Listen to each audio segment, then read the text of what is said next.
selaku dosen pada program studi matematika Fakultas Matematika dan Ilmu Pengetahuan Alam Universitas Tribhuwana Kalabahi. Pada kesempatan ini saya akan menjelaskan salah satu mata kuliah yang selama ini saya ampuh, yaitu mata kuliah teori graf, beserta dengan proses pelaksanaan perkuliahan sampai pada penilaian yang selama ini saya lakukan. Mata kuliah teori graf merupakan mata kuliah pilihan yang diprogram oleh mahasiswa matematika semester 7, yang mana mata kuliah ini dikhususkan kepada mahasiswa semester akhir yang tertarik atau berminat untuk menyelesaikan tugas akhir terkait teori graf dan aplikasinya. Mata kuliah teori graf memiliki bobot SKS sebesar 3 SKS, dan mata kuliah persyarat untuk mata kuliah teori graf ini adalah mata kuliah matematika deskriptural. Adapun capaian pembelajaran lulusan yang dibebankan mata kuliah teori graf, yaitu yang pertama, mahasiswa mampu menginterpretasikan konsep dasar matematika dan menyusun pembuktian secara langsung, tidak langsung maupun dengan induksi matematika. Yang kedua, mahasiswa mampu melakukan identifikasi permasalahan sederhana, membentuk model matematika dan menyelesaikannya. Yang ketiga, mahasiswa menguasai metode standar dalam bidang matematika. Yang keempat, mahasiswa mampu memahami permasalahan matematis, menganalisa dan menyelesaikannya. Yang kelima, mahasiswa mampu menganalisa suatu fenomena melalui model matematika dan menyelesaikannya. Yang keenam, mahasiswa mampu melakukan eksplorasi, penalaran logis, generalisasi, abstraksi, dan bukti formal. Yang ketujuh, mahasiswa mampu mengamati, mengenali, merumuskan, dan menyelesaikan masalah melalui pendekatan matematis. Yang kedelapan, mahasiswa mampu menganalisa secara terstruktur suatu sistem atau masalah, merekonstruksi, dan memodifikasi ke dalam bentuk model matematis. Kemudian yang terakhir, yang kesembilan, mahasiswa mampu menerima dan mengikuti ilmu baru sesuai dengan bidang kerja. Sementara itu, capaian pembelajaran mata kuliah ini yaitu mahasiswa mampu mengetahui dan memahami konsep-konsep dalam teori graf dan menggunakannya dalam penyelesaian masalah yang muncul dalam kehidupan, membuat model dan mensimulasikannya baik dengan kerja individu maupun secara berkelompok dalam kerjasama tim. Deskripsi dari mata kuliah teori graf adalah sebagai berikut. Mata kuliah teori graf mempelajari himpunan simpul dan sisi berikut dengan relasi yang menghubungkan di antara keduanya. Pada tataran praktis, simpul dapat merepresentasikan suatu objek nyata dan sisi dapat merepresentasikan relasi yang terjadi di antara objek-objek tersebut. Pada mata kuliah ini akan dipelajari penggunaan prinsip-prinsip dalam teori graf sebagai alat bantu untuk memodelkan suatu masalah, menyelesaikan model tersebut, dan mengembalikan penyelesaian tersebut pada masalah yang dimodelkan. Dalam mata kuliah teori graf, mahasiswa akan mempelajari beberapa pokok bahasan dalam satu semester dengan rincian 16 kali pertemuan. Adapun pokok-pokok bahasan tersebut yaitu yang pertama terkait dengan sejarah dan definisi graf, yang kedua terminologi dasar graf dan subgraf, yang ketiga macam-macam graf dan macam-macam graf khusus, yang keempat macam-macam operasi graf, yang kelima graf Euler dan graf Hamilton, yang keenam konsep pewarnaan graf beserta dengan aplikasinya, yang ketujuh himpunan dominasi graf beserta dengan aplikasinya, yang kedelapan pelabelan graf beserta dengan aplikasi, yang kesembilan lintasan terpendek dan aplikasinya, dan yang terakhir terkait dengan pohon dan pohon merentang minimum beserta dengan aplikasinya. Selanjutnya, sistem penilaian yang saya terapkan pada mata kuliah teori graf adalah sebagai berikut. Yang pertama itu terkait dengan komponen penilaian. Komponen penilaian meliputi nilai kehadiran, nilai pengamatan dosen, khususnya terkait dengan keaktifan mahasiswa. Yang ketiga adalah nilai tes kecil dan nilai tugas. Yang berikut nilai tes tengah semester, dan yang terakhir adalah nilai akhir semester. Yang pertama terkait dengan komponen penilaian. Sementara itu yang kedua itu terkait dengan bobot nilai maksimum untuk setiap komponen penilaian, yaitu yang pertama untuk nilai kehadiran sebesar 10%, nilai pengamatan dosen sebesar 10%, nilai tes kecil sebesar 15%, nilai tugas sebesar 15%, sementara untuk nilai tes tengah semester sebesar 20%, sedangkan nilai akhir semester itu sebesar 30%. Informasi terkait sistem penilaian ini selalu saya informasikan kepada mahasiswa pada pertemuan pertama untuk setiap mata kuliah yang saya ampuh, di mana informasi ini bersama dengan penyampaian pokok bahasan dan juga pembelajaran mata kuliah merupakan kesatuan dengan kontrak kuliah yang disepakati pada setiap alat perkuliahan. Sistem pelaksanaan proses perkuliahan di Universitas Tribhuwana Kalawahi, khususnya pada program studi matematika, fakultas matematika dan pengetahuan alam, dilaksanakan secara hybrid, yaitu metode perkuliahan yang mengkolaborasikan antara perkuliahan secara daring atau online dengan perkuliahan tatap muka.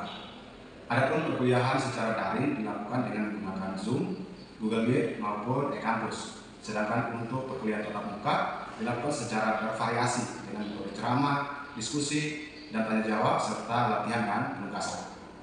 Nah, selain itu perlu saya informasikan juga bahwa selain sebagai sarana perkuliahan daring, e-kampus Universitas Kalawahi digunakan juga untuk mempermudah administrasi dan proses perkuliahan seperti pengisian KRS online, bimbingan dosen PA, presensi, pemberian materi dan tugas, sampai pada pemberian nilai untuk setiap mata kuliah yang saya asuh. Selanjutnya, proses penilaian untuk setiap mata kuliah yang saya ampuh bersifat akuntabel dan transparan. Sebagai contoh, setiap hasil kerja mahasiswa selalu saya periksa, saya berikan nilai, dan saya kembalikan kepada mahasiswa masing-masing beserta dengan jawaban yang benar, sehingga dapat dijadikan sebagai bahan evaluasi atas penilaian yang telah saya berikan. Selain itu, nilai akhir dari setiap mata kuliah yang saya ampuh selalu saya informasikan kepada mahasiswa, baik itu melalui papan pengumuman maupun melalui WA Group. Informasi tersebut biasanya disampaikan 1 atau 2 minggu sebelum nilai akhir setiap mata kuliah pada e-kampus dikunci, sehingga memungkinkan adanya umpan balik dari mahasiswa, bahkan adanya perbaikan jika terdapat kekeliruan atau ketidaksesuaian dalam pemberian nilai. Hal ini dikarenakan dalam informasi yang disampaikan selalu disertakan dengan catatan untuk memberikan kesempatan seluas-luasnya bagi mahasiswa untuk memberikan komplain jika merasa dirugikan atau terdapat kekeliruan atau ketidaksesuaian dalam pemberian nilai tersebut. Demikian penyampaian yang dapat saya berikan secara garis besar terkait dengan salah satu mata kuliah yang selama ini saya ampuh, beserta dengan proses pelaksanaan perkuliahan sampai pada penilaian yang selama ini saya lakukan. Selanjutnya, saya akan menyajikan video proses perkuliahan yang saya lakukan bersama dengan mahasiswa, di mana perkuliahan tersebut merupakan pertemuan yang ke-10 untuk mata kuliah koreograf dengan materi terkait dengan himpunan koordinasi graf. Selamat menyaksikan. Oke, baik, selamat kita semua. Bagaimana? Kabar semua? Baik.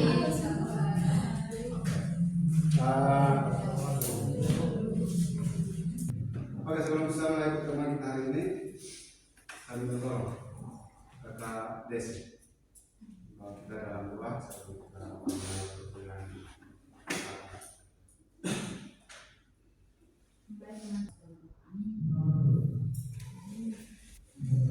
Baik, terima kasih Kakak Desi. Kita pada hari ini terkait dengan pertemuan ke-10 tentang himpunan koordinasi. Saya akan absen dulu.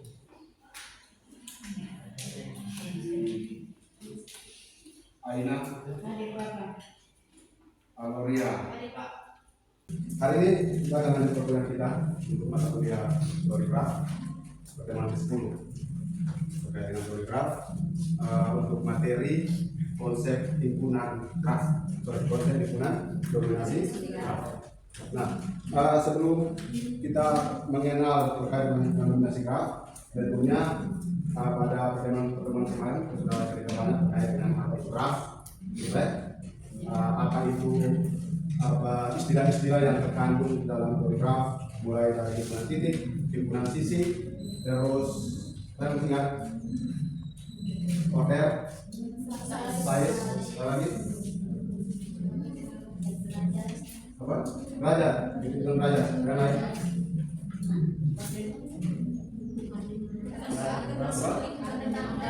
Sederhana dan sosial. Terus ada juga apa lagi? Oke. Yang dapat ditempatkan sedemikian sehingga semua ruangan pada labirin tersebut dapat terpantau atau dapat terlihat oleh penjaga yang ditempatkan pada labirin tersebut. Jadi itu sedikit ada permainan game yang menjadi pengantar untuk kita mengetahui atau kita memahami lebih jauh terkait dengan himpunan dominasi graf.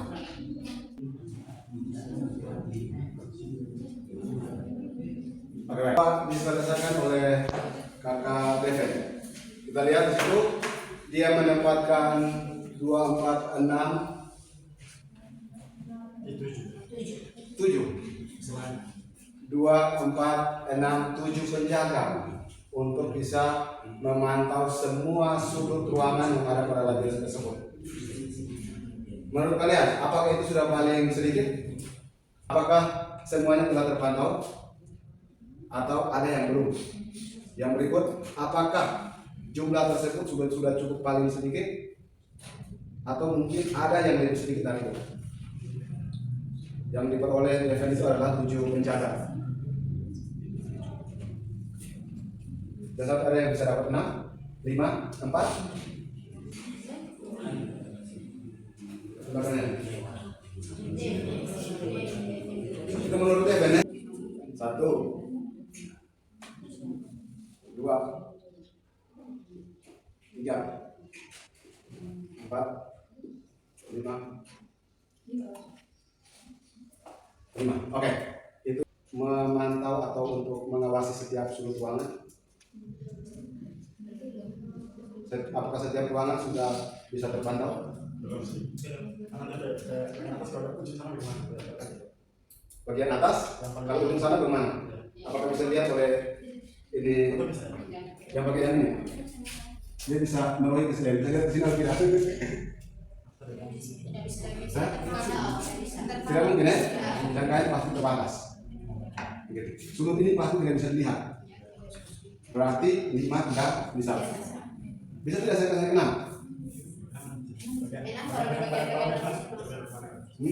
Saya yang melihatkan satu di sini. Terus satu di sini. Bisa tidak? Ada yang tidak terpantau? Yang bagaimana?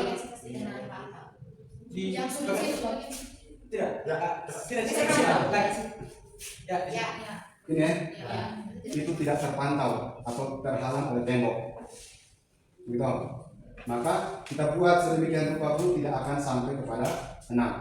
6 saja tidak mungkin kita kasih menjadi 5. Berarti dari sini kita dapat simpulkan bahwa ternyata jumlah paling sedikit atau jumlah minimum penjaga yang dibutuhkan itu ada 7 orang. Kita cek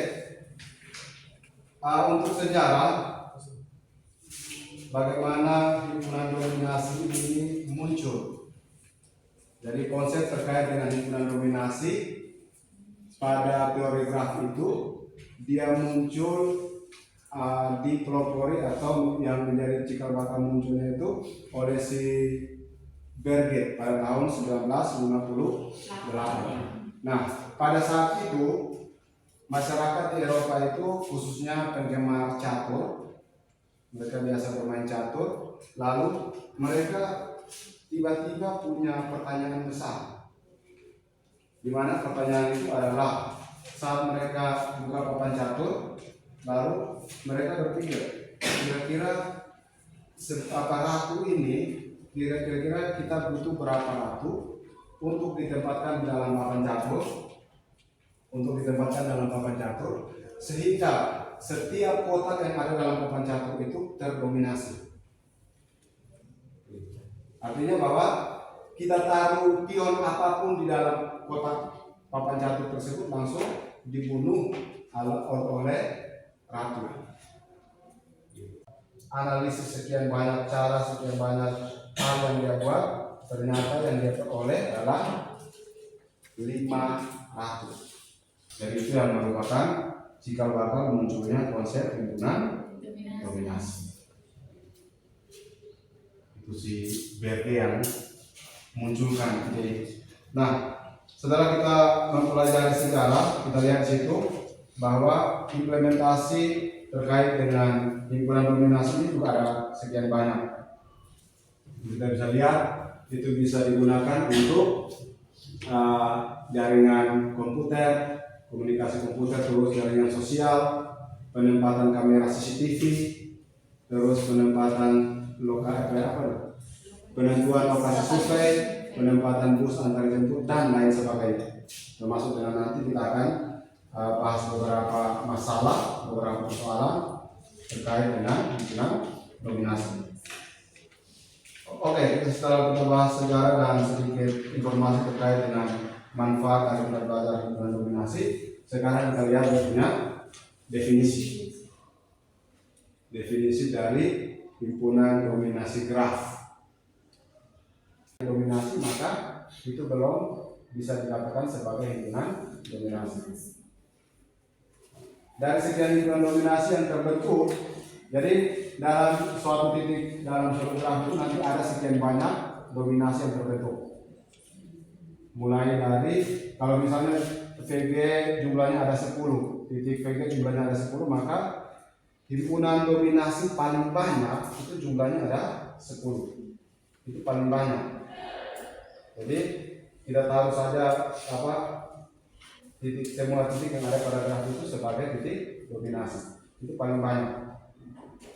Setelah itu baru kita cek bisa kita tentukan yang kurang dari 10, kurang dari 9, kurang dari 8 dan seterusnya.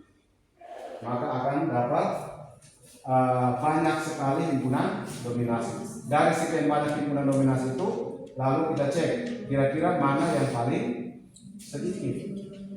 Mana yang paling sedikit itu yang disebut sebagai himpunan dominasi minimum. Kalau dia sudah himpunan dominasi minimum, maka bilangan dominasinya tinggal kita hitung ada berapa banyak. Itu yang disebut sebagai bilangan dominasi. Dan memang pada dasarnya kita belajar himpunan dominasi ini, itu tujuan utamanya adalah kita meminimumkan. Kita mencari jumlah terkecil, jumlah paling sedikit dari jumlah paling sedikit titik dari sebuah graf. Nah, ini ada sebuah graf. Silakan kalian diskusi terkait dengan penentuan titik dominasi atau penentuan himpunan dominasi. Ada A, B, C sampai N. Kira-kira himpunan dominasinya adalah apa dan bilangan dominasinya berapa?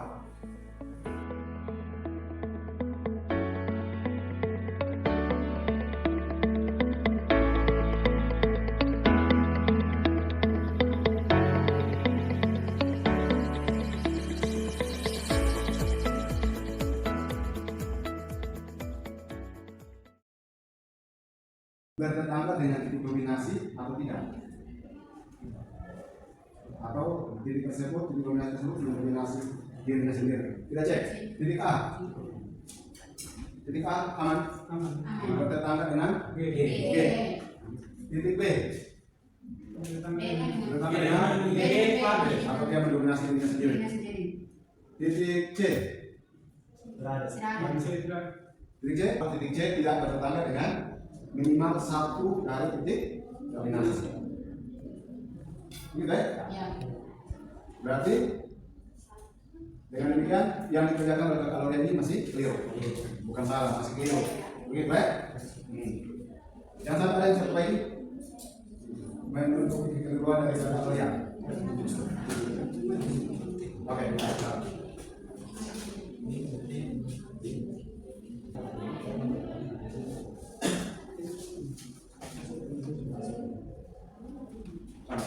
Yang dikerjakan oleh kakak I ada dapat 5 titik dominasi, yaitu B, D,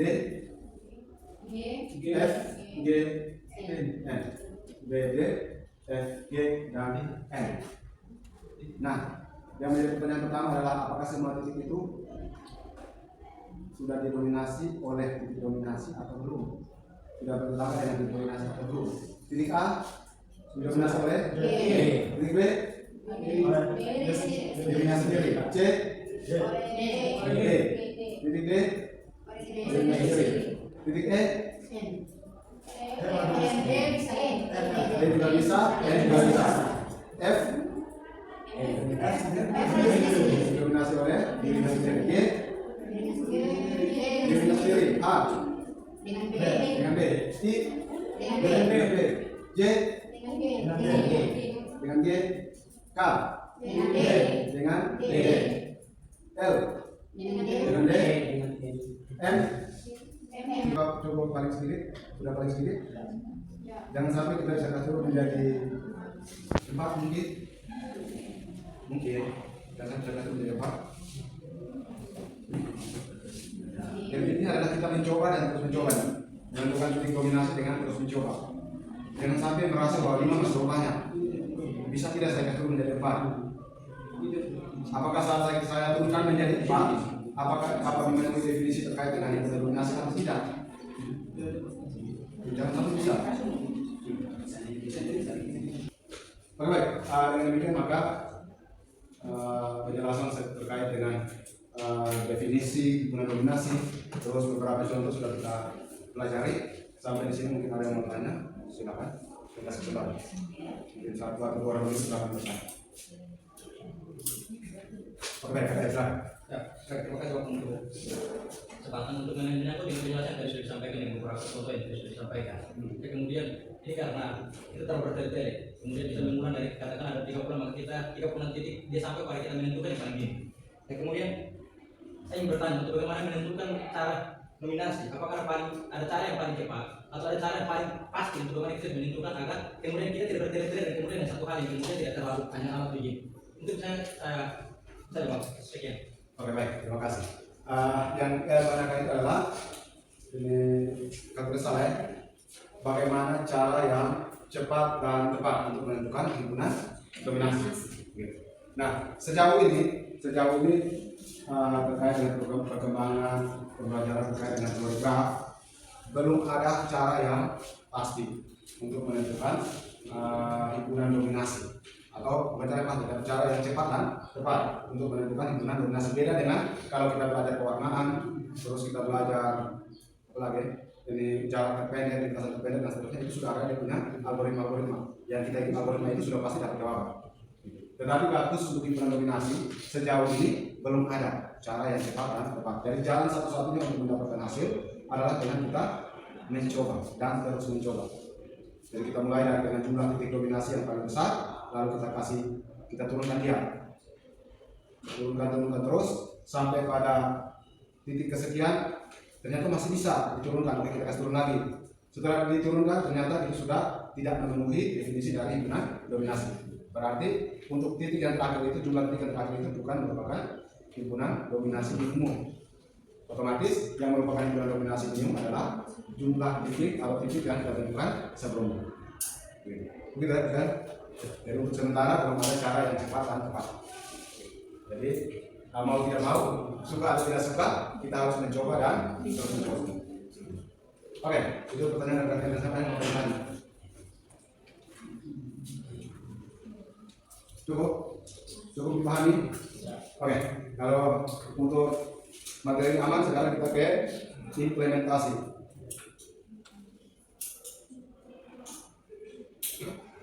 Ini ada beberapa implementasi dari konsep himpunan dominasi dan ini saya coba kutip dari beberapa artikel yang sudah dipublikasikan. Ini ada satu penelitian itu kita di sini di Kabupaten Alor, itu kata-kata kalian. Penerapan himpunan dominasi pada graf untuk optimalisasi pembocoran pipa air minum di Kelurahan Kalabai. Ini juga suatu artikel yang sudah dipublikasikan. Nah, yang dia buat bagaimana hubungannya dengan himpunan dominasi terkendali adalah itu dia menggambarkan jaringan perpipaan dari peta itu dia lalu mencari tahu jaringan-jaringan perpipaan yang ada di Kelurahan Kalabai. Ternyata setelah dia turun ke lokasi, turun ke lapangan, dia cek ternyata ada banyak pipa yang patah, ada banyak kebocoran di sana sini. Akhirnya itu membuat masyarakat yang ada di ujung perpipaan akan kesulitan air, akan kekeringan. Kenapa demikian? Karena pada dasarnya semakin banyak angin yang keluar, gitu kan? Dalam bentuk berbantu, semakin banyak bocor atau semakin banyak angin yang keluar, maka debit air yang turun juga semakin berkurang. Gitu kan? Jadi orang kasih bocor lebih banyak lewat satu rumah kasih bocor, lewat satu rumah kasih bocor, belum lagi pergi ada pipa lalu motor-motor lewat lalu patah. Sekian banyak angin yang keluar, akhirnya yang turun juga pasti.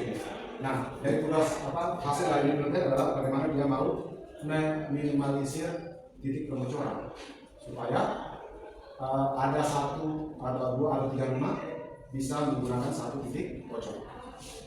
Dengan cara adalah dia merepresentasikan rumah dengan titik, lalu rumah-rumah yang tetangga dengan syarat kurang dari atau sama dengan 10 meter itu dikatakan tetangga. Jadi ada sekian banyak rumah yang ada di Kalapai Barat ini dia gambar semua, tapi karena saking banyaknya akhirnya dia partisi, dia bagi-bagi menjadi 7 bagian. Jadi saya ambil potongan ketujuhnya, itu ada potongan ketujuhnya itu bagian ketujuh, lalu dibuat sudah pada sekian banyak rumah. Keadaan awalnya itu yang titik warna hijau itu bocor semua yang terjadi itu. Lalu dia buat himpunan dominasinya dari graf yang terbentuk, dan yang himpunan dominasi itu adalah yang titik merah. Setelah dicekal ternyata antara yang jaringan awal dengan jaringan yang didapat ternyata ada pengurangan jumlah titik pembocoran yang awal dengan titik pembocoran yang dia dapat. Berarti itu proses optimalisasi atau proses minimalisasinya berjalan dengan baik. Dan dari sekian banyak titik pembocoran dia kurangi sekian banyak titik pembocoran. Jadi itu hasil yang diperoleh dan itu menjadi rekomendasi untuk pihak pemerintah Kelurahan Kalabai Tengah. Kalabai Barat. Hanya rekomendasi, tidak mungkin pergi dari SOP hanya merekomendasikan kalau bisa dari ketentuannya seperti ini. Baik, itu adalah materi kita terkait dengan himpunan dominasi dan sampai pada implementasinya. Mudah-mudahan bahwa apa yang disampaikan ini dapat diterima dengan baik dan atau dipelajari. Salah tidak terlalu susah. Hanya melihat coret-coret, pula-pula, dikawinkan, kita bisa buat. Lagi kalau kalian berbicara di perguruan tinggi pasti tidak belah. Baik, itu materi yang dapat saya sampaikan untuk teman kita, teman ke-10 tentang himpunan dominasi graf. Sampai sini mungkin ada yang masih rasa gelisah atau ada yang masih belum puas. Mau bertanya, saya kasih kesempatan seluas-luasnya. Berarti pertemuan kita sudah sekian, materi yang kita sekian. Sebagai penutup, saya akan kasih sedikit kesimpulan terkait dengan apa yang kita pelajari. Jadi ini hanya sekedar untuk meresume apa yang sudah kita pelajari hari ini terkait dengan himpunan dominasi dikenal. Jadi himpunan dominasi graf itu adalah himpunan titik-titik di mana titik-titik tersebut dia bertugas untuk mendominasi, mendominasi semua titik yang ada pada suatu graf. Jadi cara menentukan himpunan dominasi itu dengan cara kita mencoba dan terus mencoba. Jadi kita menentukan titik-titik dominasinya, lalu kita mengecek apakah semua titik yang ada pada graf tersebut bertetangga dengan titik dominasi yang kita buat atau tidak. Itu sedikit kesimpulan dari apa yang sudah kita pelajari hari ini. Sementara dia punya implementasinya ada sekian banyak itu, dan kita sudah bahas beberapa. Ada yang masih penasaran, silahkan cari-cari di Google banyak sekali. Oke, dengan demikian maka pertemuan kita hari ini sekian. Kita tutup dengan doa. Kakak Devin mungkin bisa bantu kita berjalan doa untuk kita akhiri kegiatan kita pada terima kasih. Baik, masa urusan kita pada hari ini kita saya berdoa dan menurut ya amin. Terima kasih. Sekian, salam selamat.